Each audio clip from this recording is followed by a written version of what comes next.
Vous apparaissez presque toujours dans les spectacles que vous faites. Vos mouvements sont différents. Je n'aurais peut-être pas les mots juste un peu généralement de ce que font les autres danseurs. C'est moins violent, c'est moins saccadé, c'est même ondulatoire un peu. Quel rôle est-ce que vous vous donnez?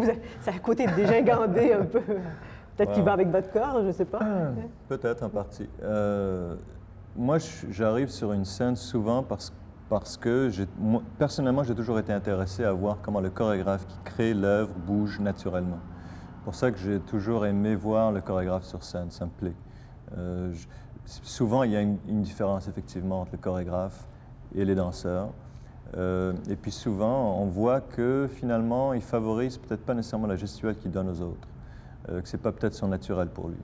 Des fois, il y a des exceptions, mais il y a eu beaucoup de personnes que j'ai vues où je pouvais voir que si c'était rien que sa propre gestuelle, il serait parti peut-être dans une direction différente. Alors, je suis intéressé à voir la signature, l'identité de la personne qui l'a créée, puis donc c'est un peu pour ça que je me présente aussi. Dans votre cas, ça signifie quoi?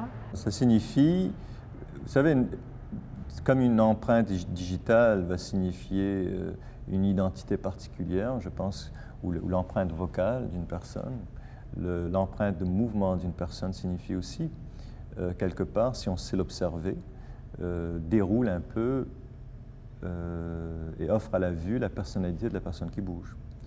Donc, quelque part, je m'expose, moi, et mes idées, puis plus viscérales que mes idées physiques. Donc, les idées les plus anciennes que j'ai, ceux qui sont vraiment ancrés dans mon corps, je les présente dans le spectacle. La deuxième chose, c'est que j'improvise, qui n'est pas le cas pour aucune autre partie de la chorégraphie. Donc, je suis plus sujet à une interaction avec un public ou aux diverses distractions de l'environnement ou à ça que j'ai vécu cette journée-là que les autres parties du spectacle.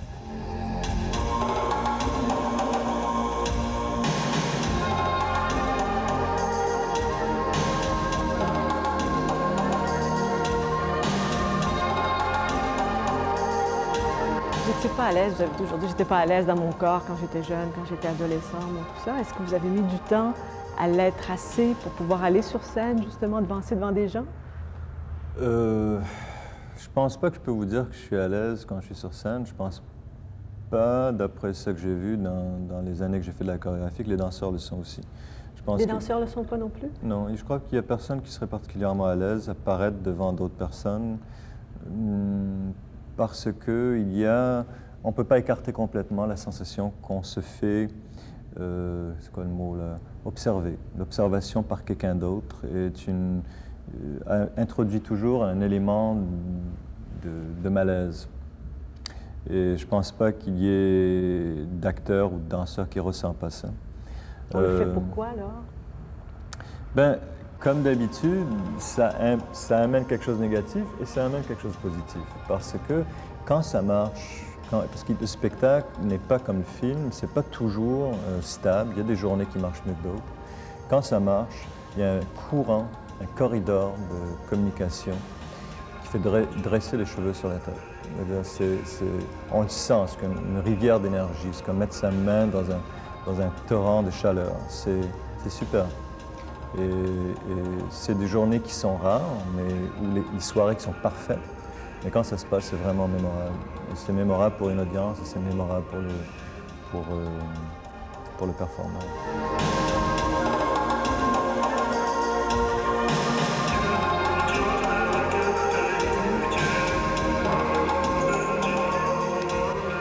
C'est quoi la passion pour vous? La sensation que l'idée déborde, que l'idée habite ici, qu'on ressent une sensation physique au centre de la poitrine. Vous savez, c'est comme une faim. C'est une idée qui n'est pas passionnelle, c'est une idée qu'on peut ignorer. On peut décider qu'on n'y pense plus, c'est pas important. Une idée qui est passionnelle, c'est comme une faim, c'est comme un appétit ou une douleur. C'est quelque chose qu'on ne peut ignorer. Est-ce que la passion passe nécessairement par les idées? Non, je pense même que l'idée souvent va flotter sur une mer de passion. Je pense qu'il y a souvent une rationalisation de certaines choses qu'on ressent très fortement et qui donnent naissance à l'idée. Des obsessions qui donnent naissance à des idées. La recherche du bonheur, d'être heureux, est-ce que ça a un sens pour vous? Ben, je sais quand je suis heureux. Vous savez, c'est un peu ça, des fois, on reconnaît les choses quand on les vit, mais je ne suis pas sûr que je peux identifier c'est quoi le bonheur. Je ne pense pas qu'on peut nécessairement très facilement le faire. C'est une fois de plus quelque chose qu'on reconnaît une fois qu'on le voit, qu'on le vit. Mais vous ne le recherchez pas nécessairement? Ben, c'est un peu... Si je savais que j'étais sûr de le trouver, oui, je le rechercherais, mais jusqu'à date, je n'ai pas trouvé une manière de le trouver, même si je le cherche. Ça me vient un peu sans l'attendre. Alors j'arrête de le rechercher. Qu'est-ce qui vous rend heureux? Quand il n'y a pas d'effort dans quelque chose ou quand j'habite complètement dans le présent. Quand je suis tellement bien dans le présent que je ne pense pas à quelque chose que je dois faire et je ne pense pas à quelque chose que j'ai déjà fait. Quand je suis content rien que d'être là et bien cerné dans le temps. C'est là où je pense que... C'est rare, ça. Oui, c'est rare. C'est pour ça que le bonheur, ça ne se trouve pas très souvent, je trouve. Qu'est-ce qui vous a attiré vers la danse? Est-ce que c'est venu tôt ou tard dans votre vie? C'est venu tard. Oh oui. Je t'ai attiré vers le mot, étrangement. Je t'ai attiré plus vers l'écriture que vers le mouvement. Puis qu'est-ce qui a fait que tout à coup, il y a eu un déclic, puis vous êtes lancé là-dedans? C'est vraiment des situations de circonstances. Il y a des gens, je remarque, qui sont un peu comme des bateaux à moteur. Ils établissent leur direction, puis ils y vont. Puis il y a des gens qui sont plus comme des voiliers. Ils ont une tendance d'aller un peu avec le vent. Puis je ne m'étais pas vraiment planifié une carrière de danse. Puis d'ailleurs, c'était un peu ambitieux un peu de dire qu'on pouvait avoir une carrière de danse. Au temps où j'ai commencé... Vous aviez quel âge? J'avais 20 ans, je pense. Mais c'est très vieux pour commencer en danse, non? Est-ce qu'on a essayé de vous Ouais. dire, bon, il est trop tard, il faut oublier ça? C'est vieux pour commencer la danse, c'est jeune pour mourir, je sais pas. Je pense que... Ouais, c'était un peu l'innocence. On m'a pas trop dit que c'était impossible. On a peut-être pris en pitié. On m'a dit, on va le laisser explorer. Mais en même temps, on noue des relations passionnelles avec des choses dépendant sur qui nous enseigne. Souvent, le professeur, c'est la première personne qui nous initie à quelque chose. Si l'attitude du professeur est ouverte et elle ressent une passion personnelle pour la chose qu'elle enseigne, puis elle est capable de la communiquer à l'étudiant, ça donne souvent des résultats qui sont passionnels pour l'étudiant aussi. Et donc, c'était un peu le cas de cette femme qui a enseigné à une classe de gens très peu doués pour la danse, finalement. C'est pour ça que j'étais bien à l'aise. Et elle a quand même pu me faire ressentir que les pas n'étaient pas mauvais ou bons. Ce que je faisais n'était pas jugé. C'était justement un développement personnel que je pouvais suivre à mon gré. Et donc, j'ai jamais senti que je faisais un faux pas, si on peut dire ça. Et s'il y a quelqu'un qui m'avait dit au tout début, tu bouges comme une bourrique, je pense que j'aurais arrêté immédiatement. Donc, Et puis quand vous êtes allé vers la chorégraphie, c'est parce que vous pensiez que vous n'étiez pas assez bon danseur? Pourquoi? Si les deux vous attiraient? il y a quelque chose qui est souvent dit avec la chorégraphie vis-à-vis de la danse, c'est que les danseurs commencent à chorégraphier quand ils ne sont plus capables de danser. Je trouve ça très malheureux comme raison pour créer. Non, je pense que ça m'intéressait de faire du mouvement. D'ailleurs, j'étais très chanceux dans un sens parce que ça se passait au studio de Nouvelle Heure. C'était un projet qu'on avait créé, moi et quelques danseurs, le matin, avant que les activités de la journée commencent. Puis, c'était Ginette Laurent et Paul-André Fortier, qui étaient deux des trois danseurs. Il y avait aussi Philippe Vita, avec qui j'ai travaillé dans ma toute première chorégraphie, donc j'étais gâté, oui. Puis, on ne planifiait pas vraiment une chorégraphie, on planifiait un projet, on s'amusait. Et puis, à un certain point, la direction artistique est rentrée dans le studio pour regarder ce qu'on faisait. Puis, à partir de ce moment-là, c'était un projet qui a pris du sérieux. Mais avant ça, je n'avais pas planifié de faire de la chorégraphie, j'ai planifié d'explorer de la chorégraphie. Quel genre de chorégraphe êtes-vous avec les danseurs? Est-ce que vous êtes, je ne sais pas moi, tyrannique? Gentil. Gentil, toujours gentil? Je pense que, oui, pour moi, c'est deux partenaires qui se rejoignent. Et il faut qu'il y ait un partage de l'idée, de la philosophie, un peu de qu'est-ce qu'on veut accomplir. Puis tu forces pas quelqu'un à faire ce genre de métier. Tu sais, je veux dire, c'est quelque chose qu'ils veulent bien faire, puis c'est quelque chose que tu veux bien faire, et on se rend compte pour des raisons qui sont mutuelles. Ceci dit, je ne travaille pas en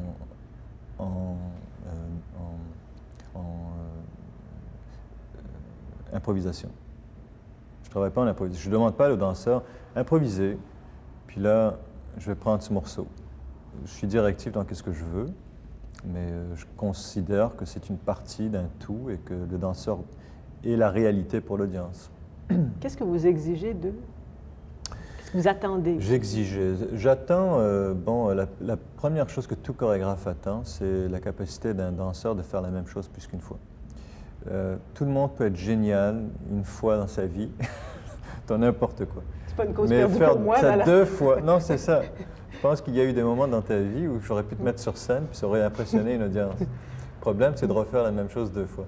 Alors l'audience, le danseur doit avoir cette capacité. Numéro 2, c'est une profession qui est très particulière. D'abord, elle est très difficile. Elle est physiquement difficile. Vous savez, avoir le courage verbal, c'est une chose, avoir le courage physique, c'est une autre. Déclarer que vous êtes prêt à souffrir pour votre art, c'est une chose, mais le faire, c'est une autre. Et c'est un travail qui est quotidien, qui ne permet pas de relâche, qui est toujours difficile, et souvent de plus en plus difficile. Alors, c'est des gens qui sont très, très disciplinés et très amoureux de ce qu'ils font. Donc, c'est une discipline qui est particulière et que j'apprécie beaucoup, que j'admire beaucoup, parce que surtout dans notre société où on dit, vous savez, vous commencez la vie, là, vous commencez à travailler, là, vous faites de l'argent. Là, quand vous faites de l'argent, vous payez des gens pour qu'ils commencent à travailler un peu pour vous. Rendu au temps où vous êtes riche, vous ne bougez plus du tout, c'est les autres qui bougent pour vous, puis après ça, vous mourrez. C'est un concept de la vie qui est un peu étrange. Je veux dire, dans un sens, on ne valorise pas le temps où on lutte, où on travaille dur, on valorise le temps où on arrête de faire tout ça. Et puis, la danse, effectivement, c'est ça que je présente sur scène dit, c'est difficile, c'est un problème, ça taxe l'individu, il y a un effort, il y a une souffrance, mais il y a aussi une joie. Et les deux ne sont pas exclusifs. Je ne pense pas que c'est rien que dans le confort et la douillette qu'on rencontre les grandes joies de la vie. Puis souvent, j'ai rencontré bien du monde qui sont arrivés à des places dans leur vie assez confortables, mais qui se rappellent des jeunes années de leur vie avec peut-être un peu plus d'affection que je pense qu'ils auraient eu au temps où ils les vivaient.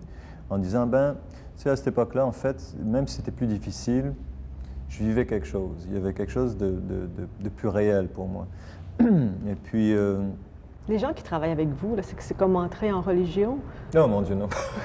Prononce pas les vœux. Peut-être pauvreté et obéissance, chasteté, non? Ils arrivent dans le studio, là. Là, ils rentrent. Non, pas du tout. Non, c'est chaotique un peu. C'est des gens qui ont des opinions qui sont assez placées. Ils savent très bien pourquoi ils font les choses. C'est pas des gens qui sont faciles. Ils ont des égos assez développés. Puis, non, c'est pas les petits enfants de cœur qui rentrent là. C'est des adultes qui ont des idées bien claires et des fois arrêtés sur ce qu'ils veulent. Et puis ça prend des batailles des fois ou des explications très longues pour expliquer un point de vue. C'est pas religieux du tout.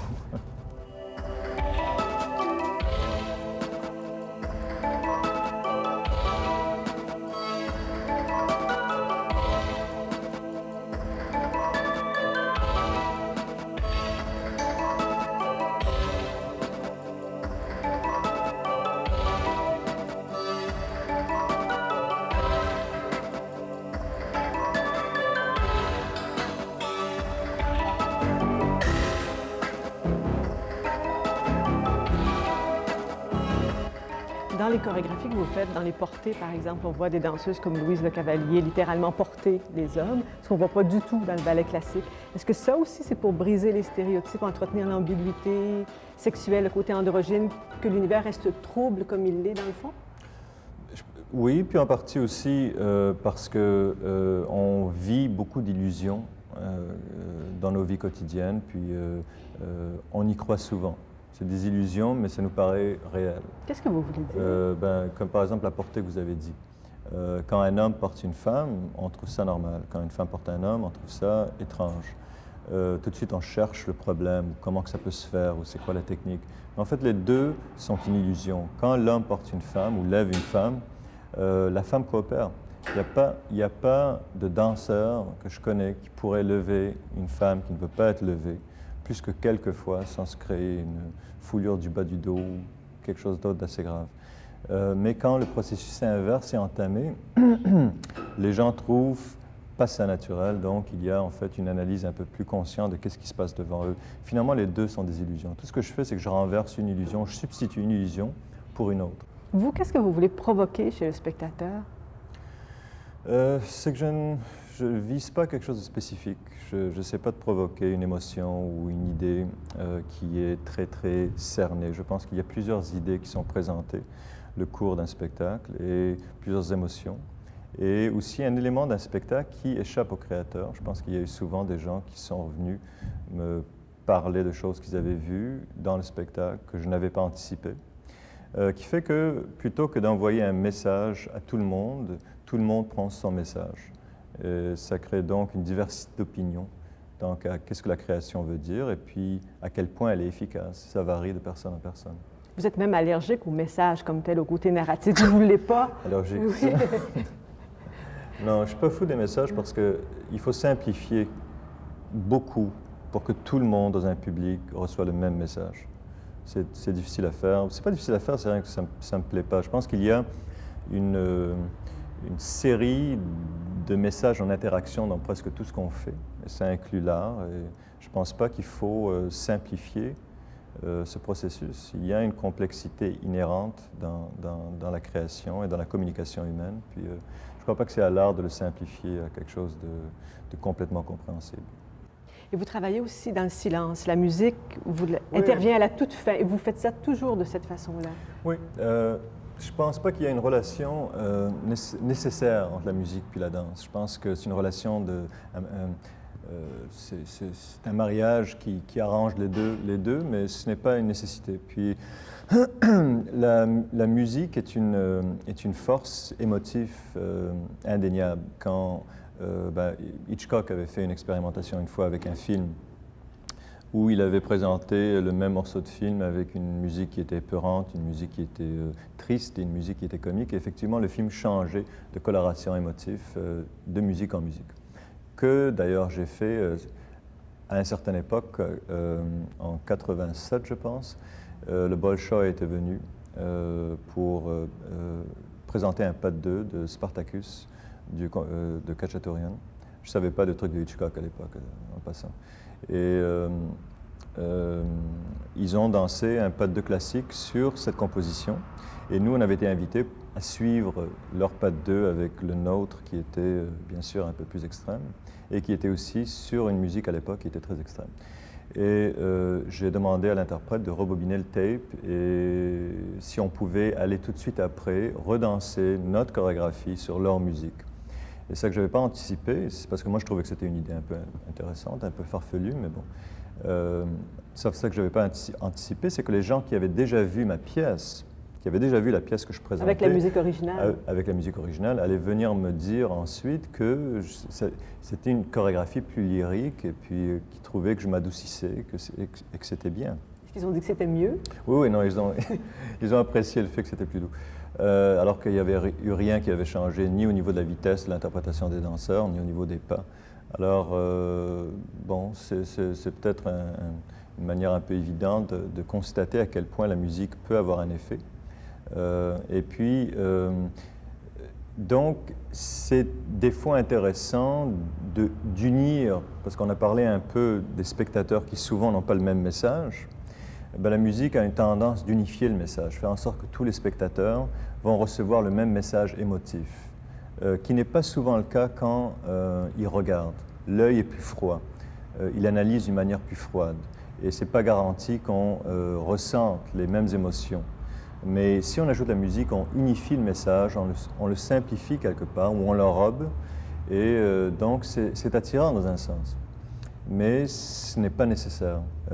J'ai toujours dit, si vous voulez voir l'ampleur d'une chorégraphie ou la complexité d'une chorégraphie, bouchez-vous les oreilles et regardez les pas. Et si ça vous paraît être aussi prenant ou aussi complexe que ça vous paraissait quand vous écoutiez la musique, c'est d'après moi un bon test.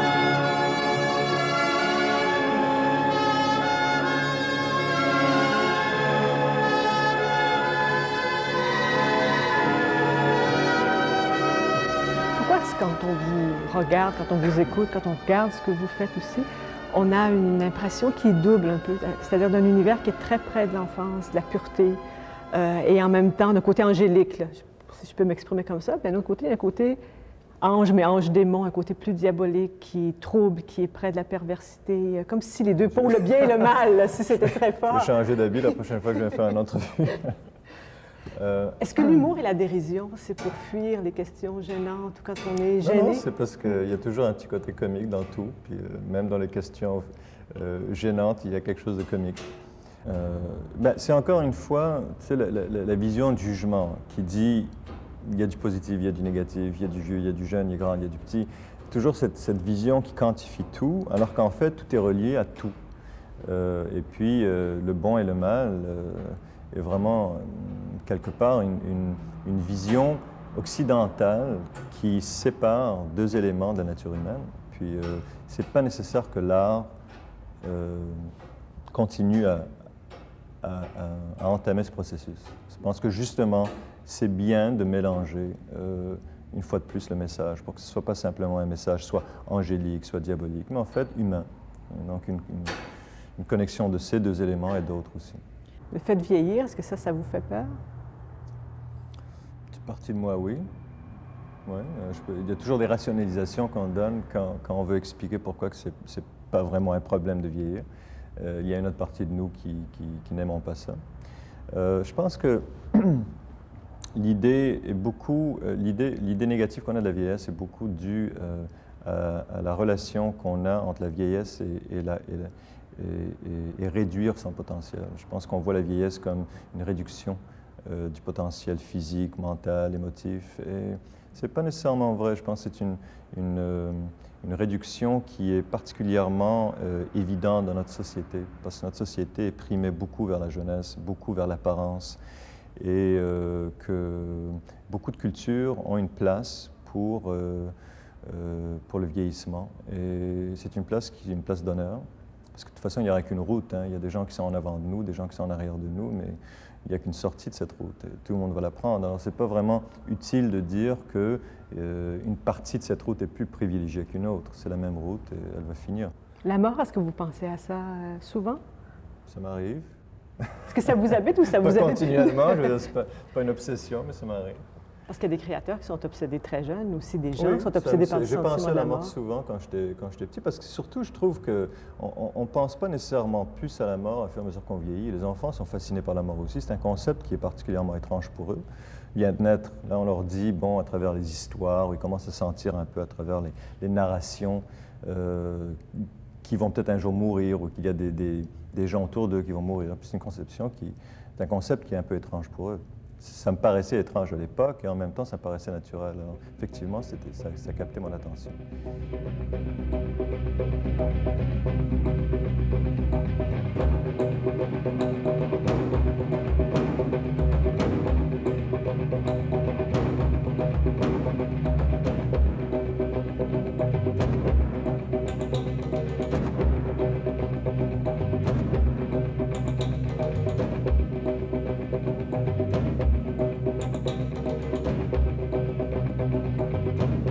Qu'est-ce que vous rêvez de faire? Qu'est-ce que vous aimeriez faire par-dessus tout?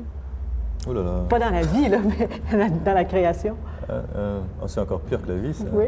Ouais, non, C'est pire pour vous. c'est pas Ouais. pire, c'est encore plus difficile à répondre. Je pense pas que la création, c'est les grands projets. Vous savez, on se met pas, puis on dit on va créer une montagne, ça va être un chef-d'œuvre.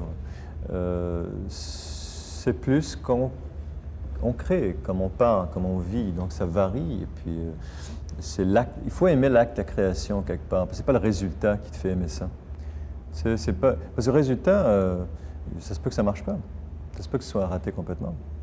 Puis là, si tu n'as pas aimé le processus qui te rend au résultat, et le résultat ne fonctionne pas, ben là, tu es foutu. Alors, je pense que c'est plutôt l'intérêt qu'on a pour ce qu'on fait quotidiennement, plutôt que les grands triomphes qui font qu'on endure puis on est intéressé. Je vous remercie.